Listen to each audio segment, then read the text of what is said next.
Fils et du Saint-Esprit. Amen. Je vous salue Marie, pleine de grâce, le Seigneur est avec vous. Vous êtes bénie entre toutes les femmes, et Jésus, le fruit de vos entrailles, est béni. Sainte Marie, Mère de Dieu, priez pour nous pauvres pécheurs, maintenant et à l'heure de notre mort. Amen. Notre-Dame de la sagesse et de la paix, priez pour nous. Notre Père Saint Jean, priez pour nous.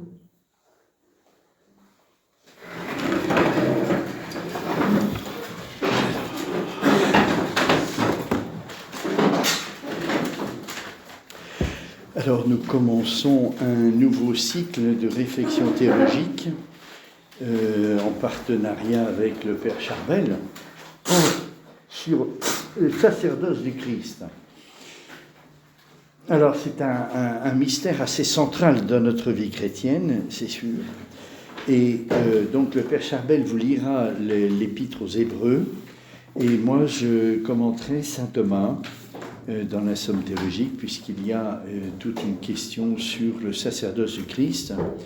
Et avant de regarder le sacerdoce du Christ, on regardera d'abord la grâce du Christ, parce que tout le sacerdoce du Christ est comme un fruit de l'union hypostatique, et le premier fruit, c'est la grâce du Christ, et par cette grâce, le Christ peut être grand prêtre, parce que comme dit saint Jean dans le prologue, de sa plénitude, nous avons tous reçu, et grâce sur grâce. Et c'est le rôle du médiateur, du grand prêtre, d'unir les hommes à Dieu, et les unir en communiquant la grâce en premier lieu, la parole et puis le don de la grâce. Alors aujourd'hui, avant d'entrer dans saint Thomas, je voudrais regarder un autre aspect dans l'Écriture. On le fera qu'une seule fois, après on abordera directement saint Thomas, du sacerdoce du Christ dans le livre de l'Apocalypse. Voilà, parce que je crois que le livre de l'Apocalypse, c'est ceux qui étaient là cet été ont pu m'entendre sur ce livre de l'Apocalypse, où je me suis rendu compte que la prophétie, l'aspect prophétique de ce livre, ne regarde pas seulement ce qui va arriver bien vite, comme il est dit au premier verset, révélation de Jésus-Christ, que Dieu lui a donné pour montrer à ses esclaves ce qui doit arriver bien vite.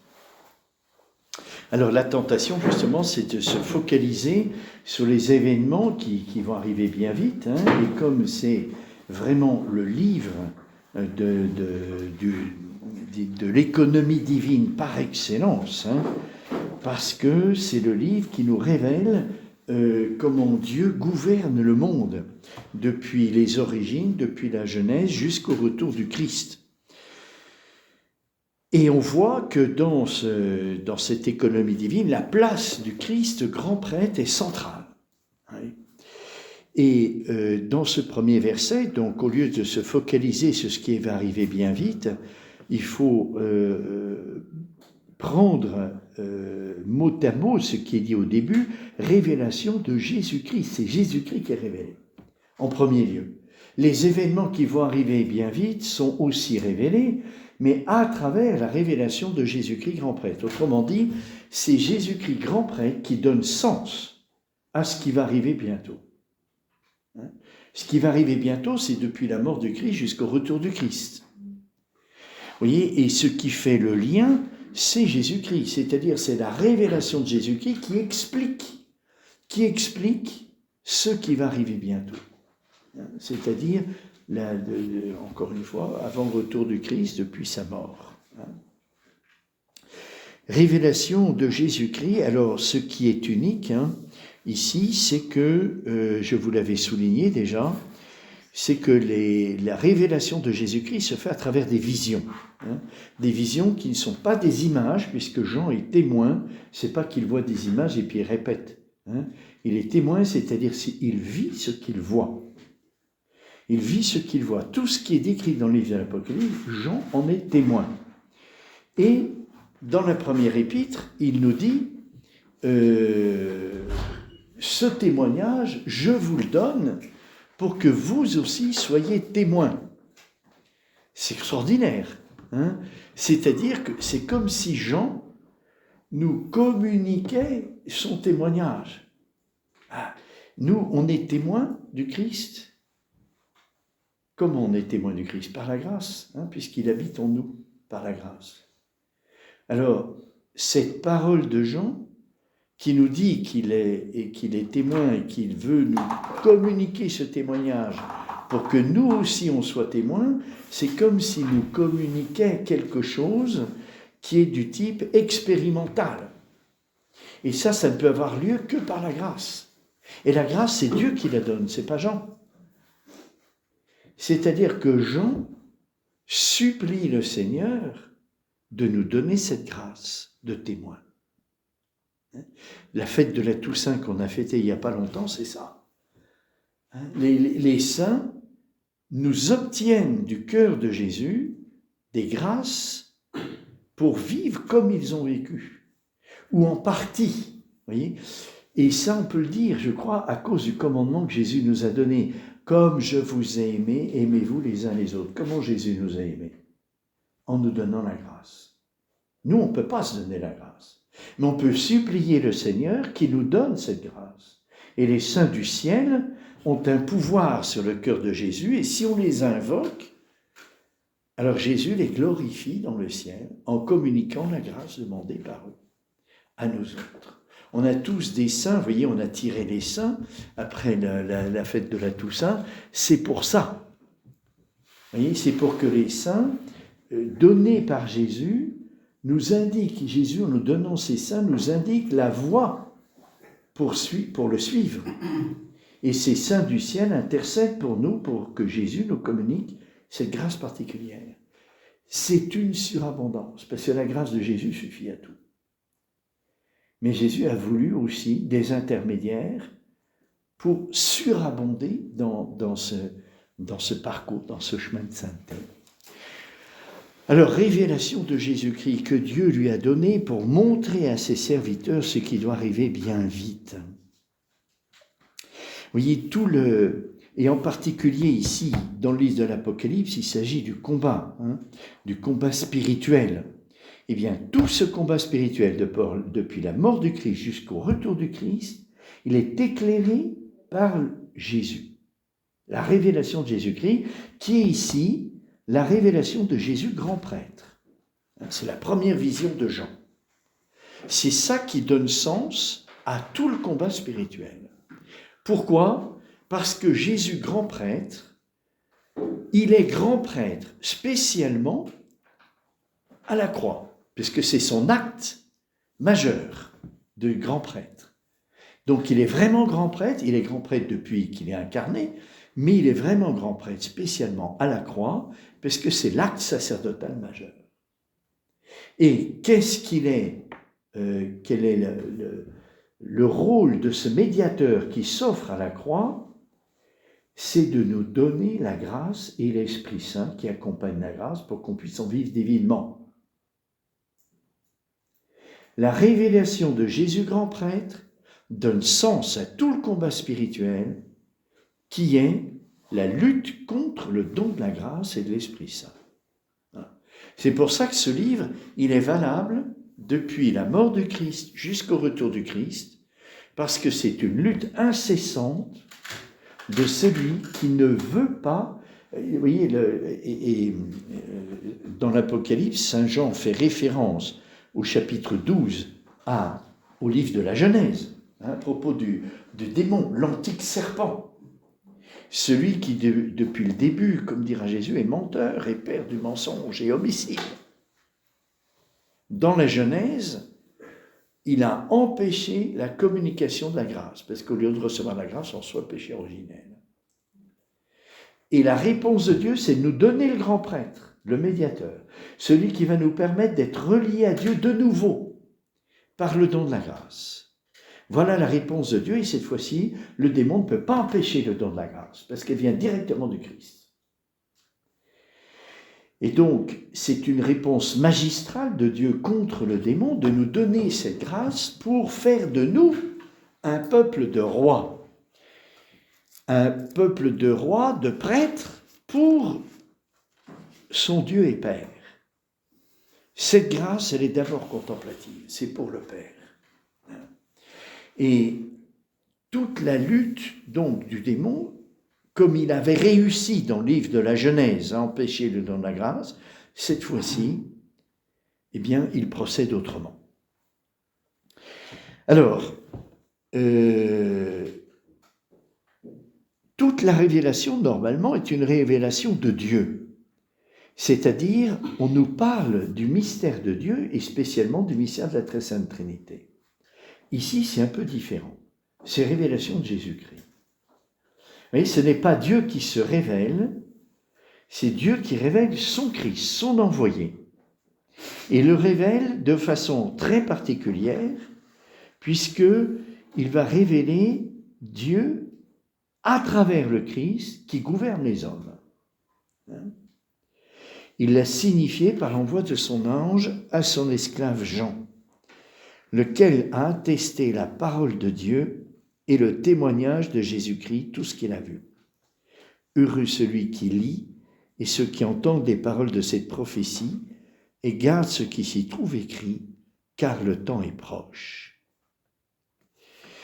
Alors, avant d'aborder la première vision, Saint Jean nous parle des circonstances dans lesquelles s'est fait cette révélation de la part de Jésus-Christ, le témoin fidèle, le premier-né des morts, le chef des rois de la terre.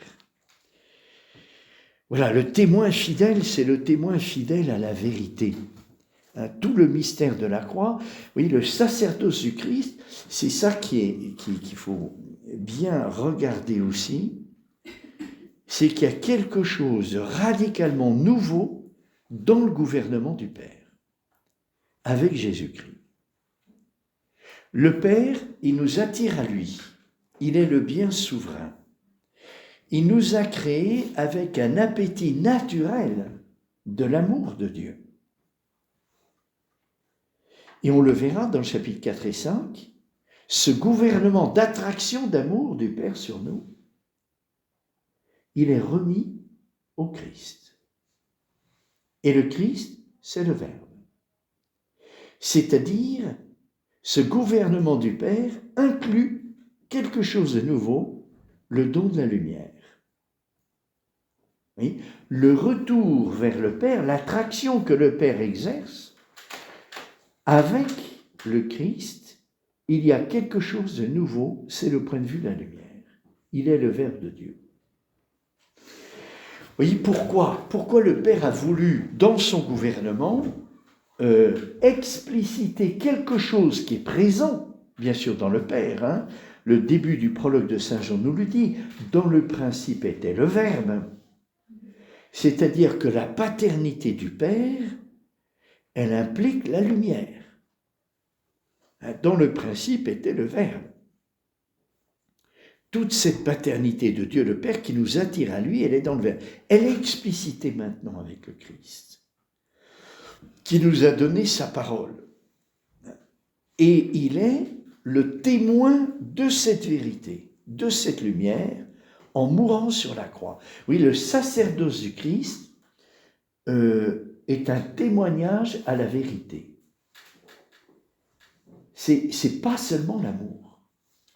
Il y a quelque chose de lumineux. Vous voyez, les deux sont liés. C'est pas seulement l'attraction d'amour qui se fait sur l'appétit naturel de Dieu, c'est aussi le point de vue de la vérité. Et ça, c'est Saint Jean. Hein. Ça, c'est Saint Jean, hein, parce qu'il appelle la deuxième personne le Verbe. Il est le seul à l'appeler le Verbe. Tous les autres l'appellent le Fils.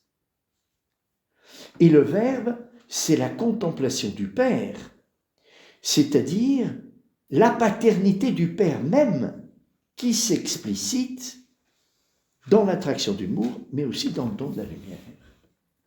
Oui. La sagesse. La sagesse, c'est la lumière liée à l'amour.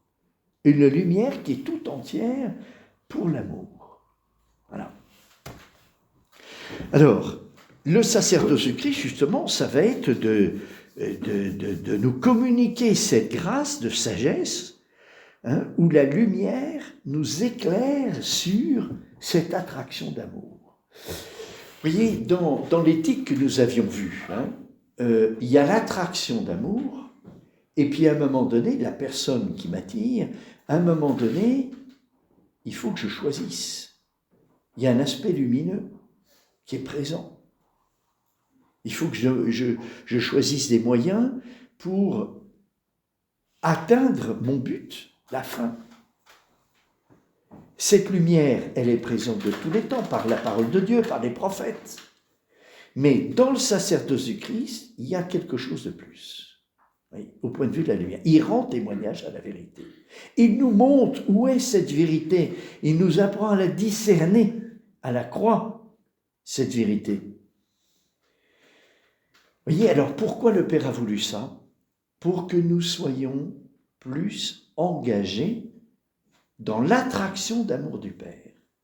Parce que la lumière s'est explicitée. Vous voyez, on s'engage dans l'amour à l'égard d'une personne en choisissant des moyens. La lumière est là pour qu'on puisse atteindre la personne et s'unir à la personne qu'on aime, grâce à la lumière. Et si Dieu le Père, dans son gouvernement, a voulu le sacerdoce du Christ par le Verbe qui est la lumière, c'est pour qu'on soit encore plus engagé dans cette attraction.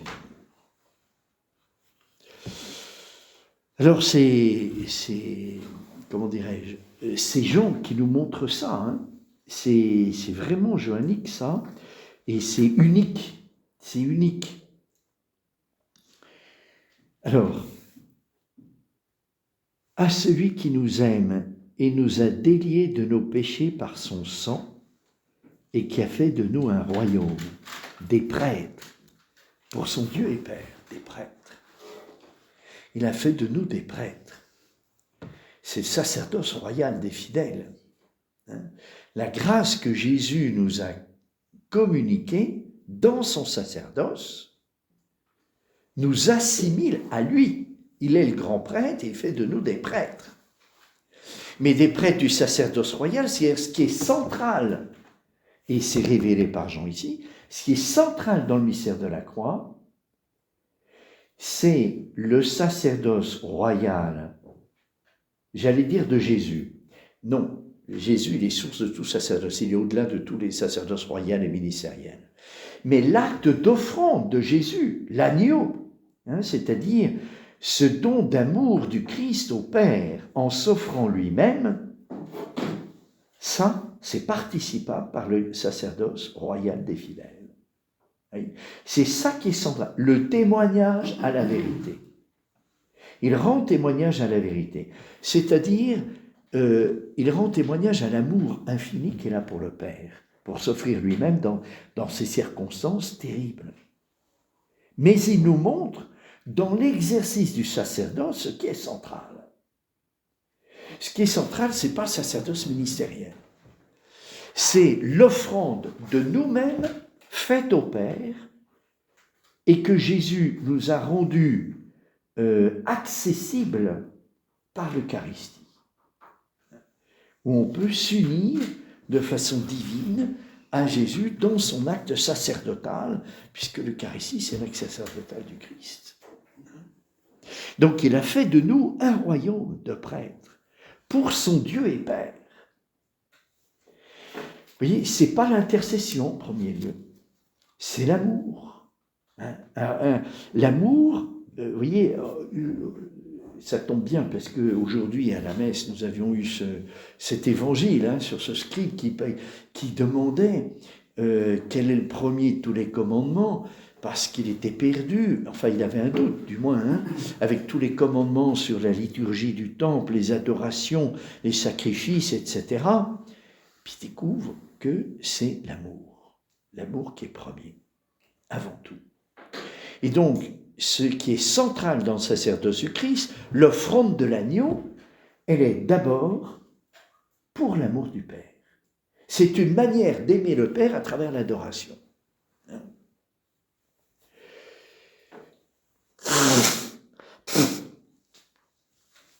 Donc il a fait de nous un royaume des prêtres pour son Dieu et Père. À lui, la gloire et la domination pour les éternités d'éternité. Amen. Voilà, alors je vais tout de suite passer à la première vision qu'a Jean.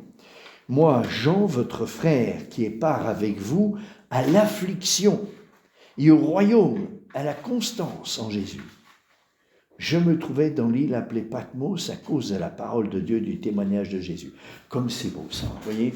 Jean, votre frère, il est frère parce qu'il a beaucoup souffert. Vous voyez, plus on est dans l'épreuve, plus on est dans la souffrance, plus on est proche. On est frère. Pas seulement de ceux qui souffrent, mais frère de tous. Jean nous le dit, qui est part avec vous à l'affliction, votre frère, au royaume et à la constance de Jésus.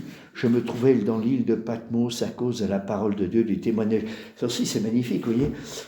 Jean ne dit pas, voilà, c'est l'empereur qui m'a exilé et je me retrouve dans l'île de Patmos. Il a un regard de sagesse sur ce qui lui arrive. Vous voyez, pas un regard temporel, un regard d'en haut. Il est persécuté parce qu'il est fidèle à la parole de Dieu, il a témoigné de la parole de Dieu et du témoignage de Jésus. C'est pour ça qu'il est persécuté. C'est pas à cause de l'empereur. Oui, bien sûr, aussi l'empereur. Mais c'est vraiment le regard de sagesse qu'il nous donne ici. Je fus ravi en esprit le jour du Seigneur, le dimanche.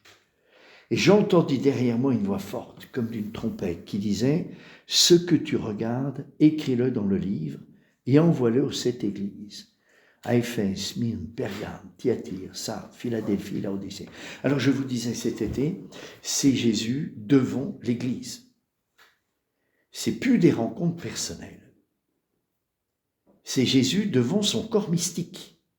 Les églises, c'est le corps mystique du Christ. Et Jésus, grand prêtre, parce que c'est comme ça qu'il est décrit ici, et d'une façon, voyez, le grand prêtre, Aaron, il avait la ceinture en or sur laquelle étaient inscrits les 12 tribus d'Israël. C'est-à-dire qu'il était grand prêtre pour les 12 tribus d'Israël. Et là, Jésus, il est ceint d'une ceinture en or autour de la poitrine. Il n'y a plus de nom écrit. Il est grand prêtre pour tous les hommes. Pas seulement pour l'Église, mais pour tous les hommes.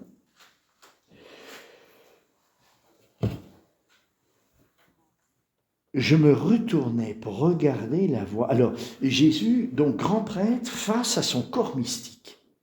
Et je vous disais qu'il les corrige, ces églises, tout à fait paternellement.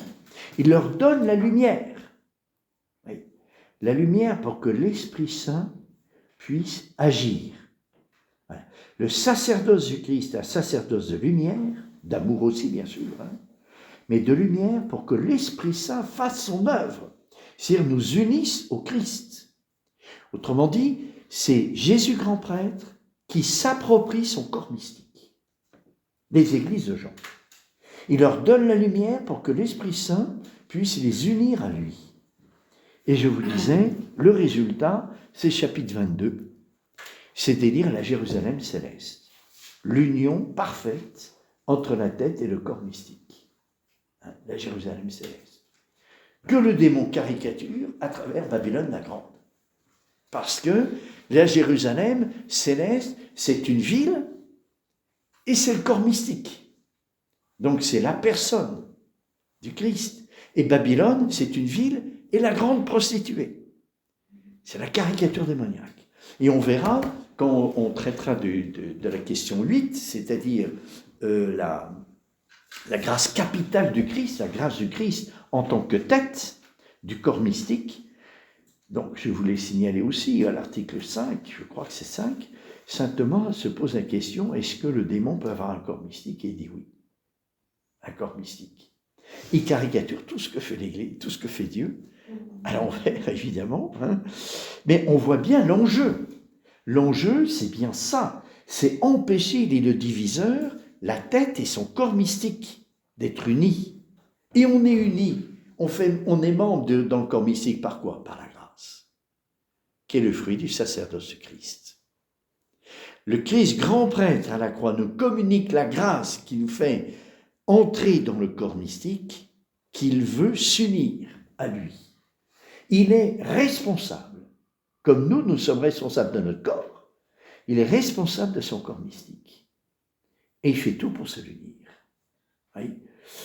Et donc, Jean, qui ne peut plus gouverner ses églises, Jésus prend l'initiative, parce qu'il est responsable, de s'unir son corps mystique.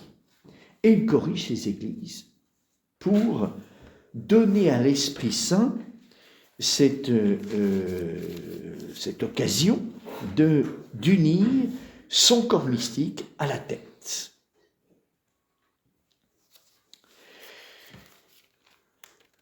Alors, donc, je me trouvais dans l'île de Patmos à cause de la parole de Dieu et du témoignage de Jésus. Je fus ravi en esprit le jour du Seigneur. J'entendis derrière moi une voix forte comme une trompette qui disait « Ce que tu regardes, écris-le dans un livre et envoie-le aux 7 églises. » Et je me retournai pour regarder la voix qui parlait avec moi. Et m'étant retourné, je vis 7 lampadaires d'or. Donc, vous savez, à la fin du chapitre 1, Jean donne l'interprétation des candélabres d'or, hein, voilà, qui sont les 7 églises de Jean, représentées par les candélabres d'or, et les 7 étoiles dans sa droite. La droite, c'est le gouvernement, il s'agit bien du gouvernement ici, qui sont les 7 anges des 7 églises, les envoyés de Dieu pour le gouvernement des églises.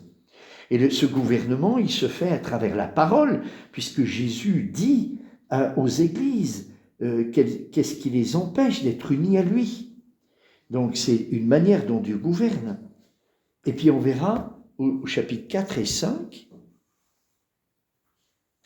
quelque chose qui est le principe de ce gouvernement. C'est encore le Christ grand prêtre, et les 2 premières visions de Jean dans l'Apocalypse, c'est le Christ grand prêtre face à son corps mystique. Et chapitres 4 et 5, c'est le Christ grand prêtre, l'agneau comme immolé. La croix. Les 2 sont unis, inséparables, parce que c'est le Christ grand prêtre qui fait l'unité. Et là, s'il s'agit du gouvernement par la parole, après, c'est le gouvernement, vous voyez, le Christ ne dit plus rien, c'est l'agneau comme immolé, silencieux, qui prend le livre scellé de 7 sceaux dans la main droite du Père, et la droite, c'est le gouvernement. Et il le tient, comme je vous le disais, c'est pas qu'il le prend, et puis, non, il le tient en même temps que le Père, pour indiquer la continuité du gouvernement entre le Père et le Fils, entre le Père et l'agneau comme immolé, qui est en même temps le lion qui a été annoncé. Alors,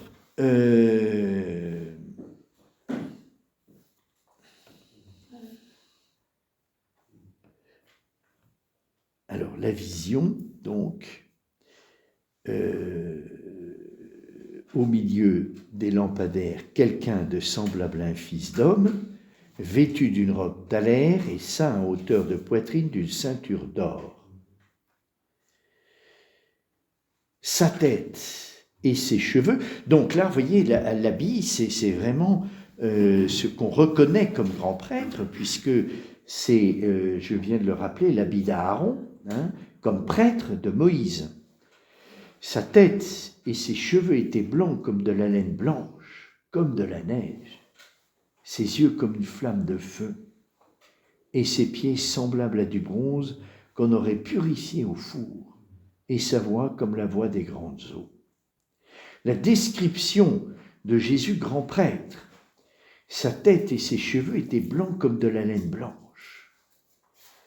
Vous voyez, ça c'est la tête, hein, c'est l'intelligence, c'est la lumière.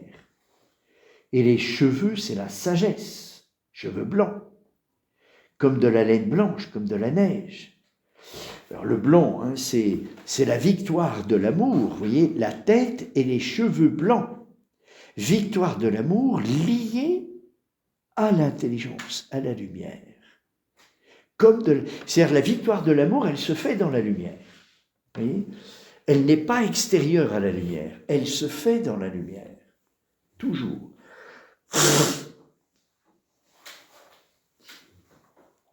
C'est très important ça. Hein. Vous voyez, la victoire du Christ à la croix, c'est parce qu'il est le Verbe de Dieu fait chair, hein, la lumière. Et ses pieds semblables, donc sa tête, ses cheveux blancs comme de la laine blanche, comme de la neige, ses yeux comme une flamme de feu, le regard du Christ. Hein. Je suis venu jeter un feu sur la terre, et combien il m'en coûte qu'il soit allumé. Ses yeux comme des flammes de feu. Voyez, ce feu que le Christ a voulu allumer sur la terre, c'est sa passion. Il annonce sa passion en disant ça. Et ses yeux, c'est son regard, le regard d'amour du Christ. La passion du Christ est unie à ce regard d'amour. Allez, je suis venu jeter un feu sur la terre et combien il m'en coûte. Qu'il soit allumé, ses yeux comme une flamme de feu, hein, et ses pieds semblables à du bronze, qu'on aurait purifié au four, sa voix comme la voix des grandes eaux. Les pieds. Hein, je disais, c'est la vie apostolique, hein, qui sont inusables, infatigables. La voix des grandes eaux, la profondeur des mers que personne n'a sondé. Personne ne peut y aller. Et la voix comme des grandes eaux, c'est-à-dire, elle porte en elle des profondeurs que personne n'a encore sondées. Ça fait partie de son sacerdoce de lumière. Il nous communique une parole qui a une profondeur unique, que seul lui connaît et qu'il nous transmet. Le livre scellé de 7 sceaux, c'est ça. Il nous communique des choses qui sont cachées, que lui seul, il n'y a que lui qui est digne. Hein. Au chapitre 4, là, où le Père tient ce livre scellé de 7 sceaux, et gens qui pleurent, parce que personne n'est digne de prendre le livre et d'ouvrir les sceaux. Ni au-dessus, ni sous la terre, les démons, ni au-dessus, les anges, ni sur la terre, personne n'est digne. Et la dignité, malheureusement, aujourd'hui, on la regarde d'une façon un peu morale, hein, alors que c'est pas ça.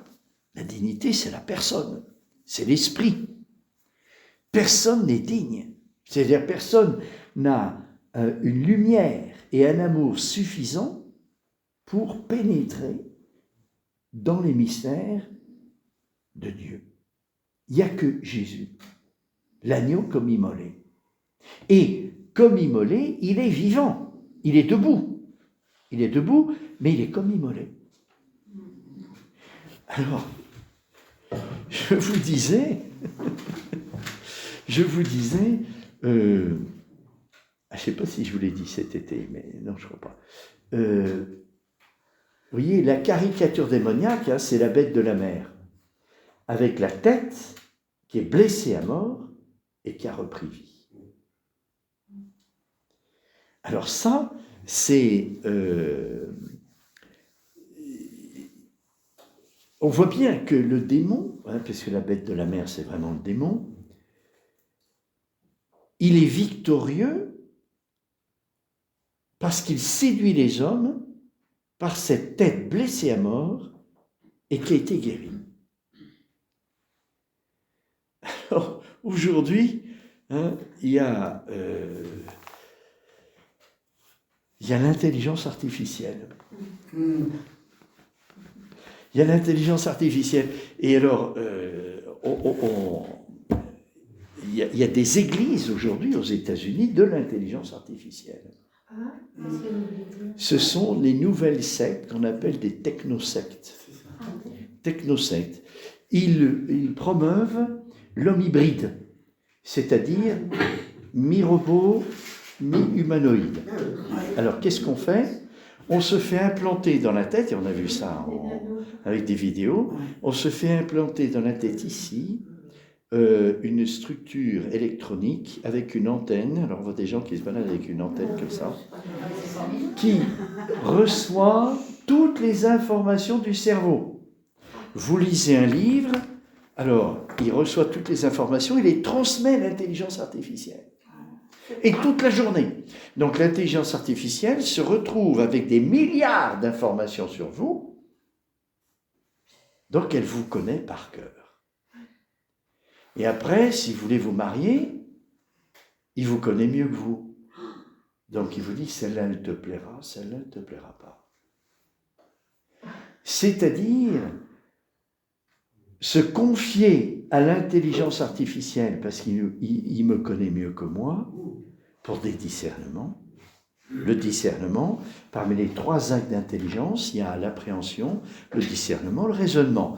Et l'acte majeur, le plus élevé, c'est le discernement. La dimension religieuse de l'homme, elle est liée à ça. Il existe nécessairement un être premier, discernement. Donc, si je ne suis plus capable de faire un discernement et que je me confie à l'intelligence artificielle, mon intelligence est morte, parce que l'acte majeur, c'est le discernement, mais elle est comme ressuscitée grâce à l'intelligence artificielle.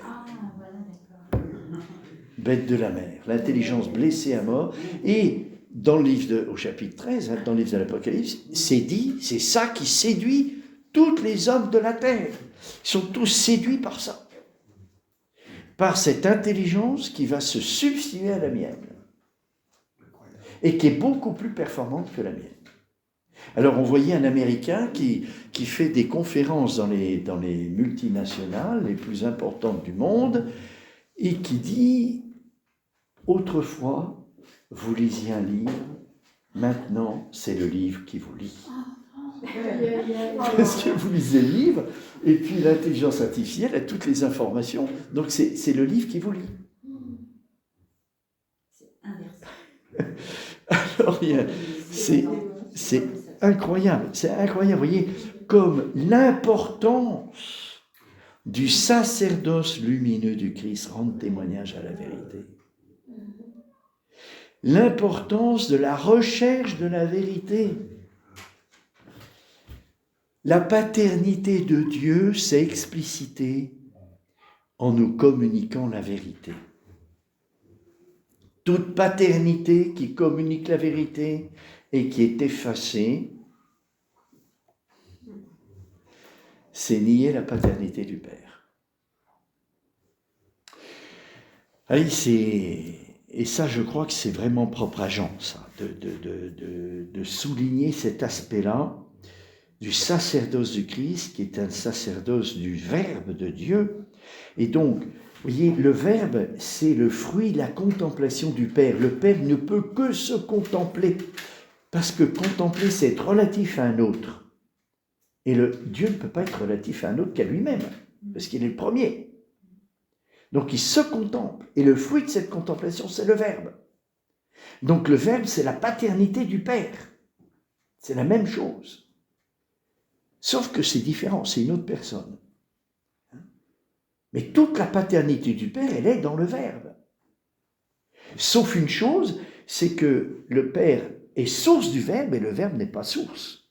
Il est source de l'Esprit Saint avec le Père, mais pas source de lui-même. C'est la seule chose. Mais vous voyez, comment dirais-je, Saint Paul dit que le Verbe est l'image parfaite du Père. L'image parfaite du Père. Nous, nos concepts, ils sont toujours diminués. Nos verbes, ils sont toujours imparfaits, complètement diminués. Tandis que le Christ, il est l'image parfaite du Père. Toute la paternité du Père nous est donnée à travers son sacerdoce. Son sacerdoce de lumière et d'amour. Donc, le Christ face à son corps mystique, qui veut s'approprier son corps mystique. Et du coup, on voit bien quels sont les empêchements de cette union au Christ à travers la correction. Je ne vais pas reprendre ça parce qu'on l'avait fait déjà, mais voilà. Vous voyez, ce qu'il y a de tout à fait nouveau, c'est cette explicitation de lumière, du côté de la lumière, et du côté de l'amour. Ce qui est tout à fait nouveau et qui est central, c'est le mystère de l'agneau. Le Christ, il est l'agneau. Et l'agneau, c'est l'offrande. C'était le sacrifice qu'on faisait au temple tous les jours pour la réparation des péchés. Et le Christ, il est l'agneau. C'est Jean-Baptiste qui nous apprend ça. Voici l'agneau de Dieu. C'est-à-dire celui qui va être sacrifié, la victime. Il est grand prêtre. C'est lui qui sacrifie, et il sacrifie l'agneau. Il s'offre lui-même. Ça, c'est l'amour. Vous voyez, l'amour implique la don de soi. Et si le sacerdoce du Christ transforme complètement l'adoration dans l'amour, parce que c'est le sacrifice de l'agneau, c'est le sacrifice de lui-même dans l'amour au Père. Ça, c'est du côté de l'amour, c'est complètement transformé. Et du côté de la lumière, une explicitation. C'est pour ça que Jésus nous donne ce commandement nouveau. Vous voyez, l'amour fraternel, c'est plus la mesure de cet amour. Tu aimeras le prochain comme toi-même, mais comme je vous ai aimé, aimez-vous les uns les autres. Le don de soi, total. C'est la mesure, c'est le don du Christ à la croix. C'est ça. Voilà, alors le deuxième vision, c'est chapitres 4 et 5 du livre de l'Apocalypse. Donc 4, c'est les 4 vivants. Rappelez, le trône dans le ciel, les 7 lampes, la mer de cristal, les 4 vivants. Et Jésus dit, je suis la vie. Les 4 vivants, c'est la vie. C'est le Christ. Je suis la vie. Le chemin, la vérité et la vie. Et les 4 vivants, c'est 4 facettes du Christ qui se prosternent devant l'agneau. Se prosterner devant l'agneau, ça veut dire que les 4 vivants sont pour le mystère de l'agneau. Vous voyez, dans le langage symbolique, on peut utiliser des symbolismes différents pour exprimer la même réalité, mais selon des aspects différents. Oui, le Christ, il est l'agneau, il est l'époux, voilà, c'est des symbolismes différents qui expriment la même réalité. Donc les 4 vivants et l'agneau. Mais il y a un ordre entre les deux. C'est que les 4 vivants sont pour l'agneau. Le vivant par excellence, il est pour l'agneau, c'est-à-dire pour le sacrifice. Et le sacrifice, c'est la mort. Donc il est le vivant pour la mort. Oui, c'est le sacrifice qui est un sommet, parce qu'il est la vie. Et que le sacrifice, c'est la perte de la vie. Oui. Il est l'agneau par excellence. Oui. Le sacrifice par excellence. Donc on nous montre au chapitre 4 les 4 vivants, qui a des aspects différents. Le sacerdoce du Christ, puisque les 4 vivants sont en vue du mystère de l'agneau, qui est le sacerdoce du Christ dans son acte sacerdotal. Et donc les 4 vivants sont en vue de cet acte sacerdotal, c'est-à-dire le taureau, le lion, le visage d'homme et l'aigle en plein vol. C'est-à-dire ce sacerdoce du Christ, dans son acte majeur, substantiel, on pourrait dire, a 4 aspects différents. Il est le contemplatif, il est la victime, le taureau, il est le roi d'amour, et il est la miséricorde, le visage d'homme. Ces 4 aspects du mystère de la croix du Christ dans son sacerdoce royal, et lumineux.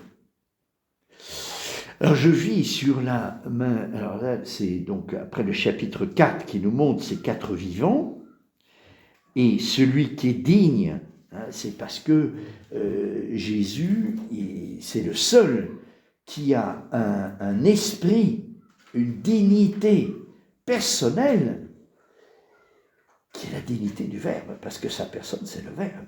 Hein, on avait vu tout, et vous verrez que pour comprendre, pour approcher le mystère du sacerdoce du Christ, tout est basé sur l'incarnation. C'est l'union hypostatique qui fait de Jésus un grand prêtre. Donc, le travail qu'on a fait l'année dernière sur le Christ, l'incarnation, il va nous servir à contempler le sacerdoce du Christ. Parce que tout est basé là-dessus. Alors,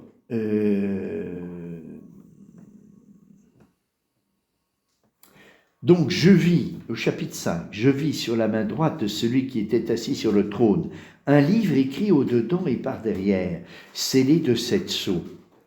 Et je vis un ange vigoureux qui proclamait d'une voix forte, qui est digne d'ouvrir le livre et d'en rompre le sceau?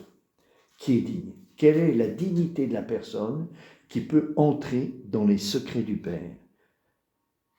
C'est celui qui est dans le sein du Père, qui connaît le Verbe. Et le Verbe s'est fait chair pour nous les communiquer, ces secrets. Et personne au ciel, c'est-à-dire les anges, ni sur la terre, même la Vierge Marie, ni sous la terre, même les démons, ne pouvaient ouvrir le livre et le regarder. Je pleurais beaucoup, parce que personne n'avait été trouvé digne d'ouvrir le livre et de regarder. Et l'un des vieillards me dit, ne pleure pas, voici qu'il est vainqueur, le lion de la tribu de Juda, le rejeton de David, il ouvrira le livre et ses 7 sceaux. Alors, celui-là, hein, c'est des vocables qu'on connaît, le lion de la tribu de Juda, c'est le Messie, quoi. Hein, c'est le Fils d'homme, c'est Jésus grand prêtre, parce que il ne voit pas le lion, mais il voit un agneau. Hein. Je vis au milieu des 4 trônes, des 4 vivants, et au milieu des vieillards, un agneau debout comme égorgé. C'est le grand prêtre dans sa gloire, parce qu'il est vivant, mais il est crucifié, l'agneau comme égorgé. Les deux sont toujours vrais dans le mystère de l'Eucharistie, c'est l'agneau comme égorgé, qui est debout, qui est vivant, et qui vit cette offrande éternelle au Père, cet amour éternel au Père. Il avait 7 cornes et 7 yeux. Alors le 7, c'est la perfection, hein. C'est la puissance de l'amour. L'agneau a 7 cornes, la puissance de l'amour. Et 7 yeux, c'est la lumière parfaite, qui sont les 7 esprits de Dieu. Les 7 yeux sont les 7 esprits de Dieu envoyés sur toute la terre. Vous voyez, l'Esprit Saint qui est l'amour, hein, dans la très sainte Trinité, il procède du Père et du Fils comme amour. Jean l'appelle l'Esprit de vérité, le Paraclet, c'est l'Esprit de vérité. C'est-à-dire, grâce à l'amour, on a une intelligence nouvelle, parce que l'amour nous fait pénétrer à l'intérieur. On a une intelligence nouvelle de cette lumière qui nous est communiquée. C'est pour ça que c'est l'agneau debout comme égorgé, avec 7 têtes, 7 cornes et 7 yeux, qui peut ouvrir le livre et nous communiquer les secrets. Il vint et prit le livre de la main droite de celui qui était assis sur le trône. Et lorsqu'il eut pris le livre, les 4 vivants, les 24 vieillards tombèrent devant l'agneau, ayant chacun une cithare et des coupes d'or pleines de parfums qui sont les prières des saints. Et là, il y a le grand cantique d'action de grâce, hein, pour ce don. Et alors, vous voyez, la première chose, il s'agit du gouvernement, hein, parce que c'est la droite du Père, et ce livre scellé de 7 sceaux, qui sont les 7 secrets du gouvernement du Père communiqués à Jésus, pour nous les communiquer à nous. Et quand on ouvre les 7 sceaux, qu'est-ce qu'on voit? On voit la prédestination, hein, c'est-à-dire comment Dieu nous prédestine à la sainteté. Et la premier saut, c'est le cheval blanc. Le cheval blanc. Un cheval blanc qui fait référence donc au chapitre 19, qui est l'autre cheval blanc, que montre le Christ, grand prêtre. Donc la première chose, le gouvernement de Dieu, le fruit du sacerdoce, c'est la communication de la grâce. Parce que le cheval blanc ici, dans la prédestination, qui ressemble au cheval blanc du chapitre 19, c'est par la grâce qu'on ressemble au Christ. Donc le cheval blanc ici, c'est le don de la grâce. Première chose du sacerdoce du Christ, du gouvernement qui est remis au Christ, c'est le don de la grâce, qui fait de nous membres du corps mystique et qui nous rend victorieux. Et le chapitre 12, je termine par là parce que c'est l'heure, le chapitre 12, il se signe dans le ciel, où on voyait la femme face au dragon. C'est le combat direct contre le démon qui nous est montré, qui nous éclaire sur le combat spirituel, parce que Marie est l'archétype de la grâce.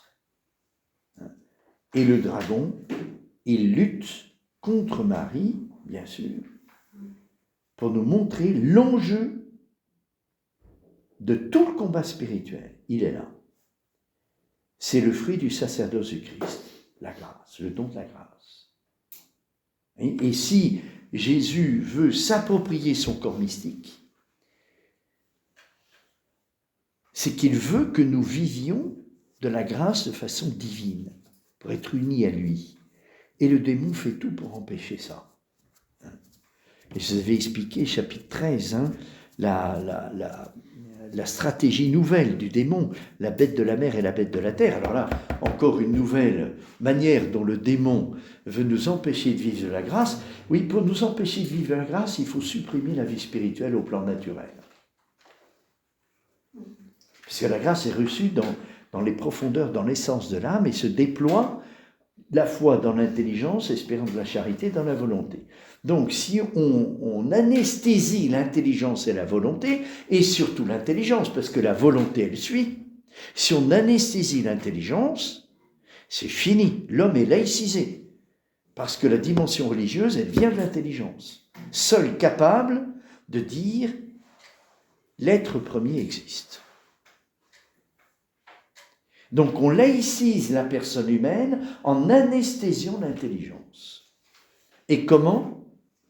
En surdéveloppant, comme je vais expliquer, la sensibilité et la raison. Donc, culture de la sensibilité, l'image, la musique, culture de la science. Et comme ça, toute notre vitalité est prise dans le développement de la science et dans l'hypersensibilité, c'est-à-dire le New Age, et puis l'intelligence artificielle. Voilà. Les deux moments de notre culture que la bête de la mer et la bête de la terre développent pour laïciser l'homme, c'est-à-dire supprimer sa dimension religieuse, l'intelligence, anéantir l'intelligence. Et je m'en remets à l'intelligence artificielle parce qu'elle me explique tout en 2 secondes. Je connais des gens qui ont acheté cette intelligence artificielle, qui la mettent à la maison, et donc il lui dit demain, quel temps fera-t-il ? Il te répond en 2 secondes, sur tous les sujets. Le droit. Il y a des jurisprudences tout le temps. Et tu lui demandes alors quels sont mes droits, dans quel cas, puis il te répond, tout ça. Et puis quel est mon caractère ? Et puis il te répond, il te fait la liste de la description exacte de ton caractère quand tu as tout transmis à l'intelligence artificielle. Et vous regarderez sur Internet, ils vous mettent les vidéos qui correspondent à votre caractère. Aujourd'hui, maintenant. Ah oui, parce que l'intelligence artificielle pénètre dans tous les réseaux, et donc il sait qu'est-ce qui vous plaît, qu'est-ce qui ne vous plaît pas. Et il vous met les vidéos, quand vous cliquez sur YouTube, les vidéos qui vous plaisent. C'est effarant. Voilà. Alors, c'est un appel pour nous c'est un appel pour nous à chercher la vérité, à faire le contraire, c'est-à-dire chercher à développer notre intelligence contemplative, pas la raison.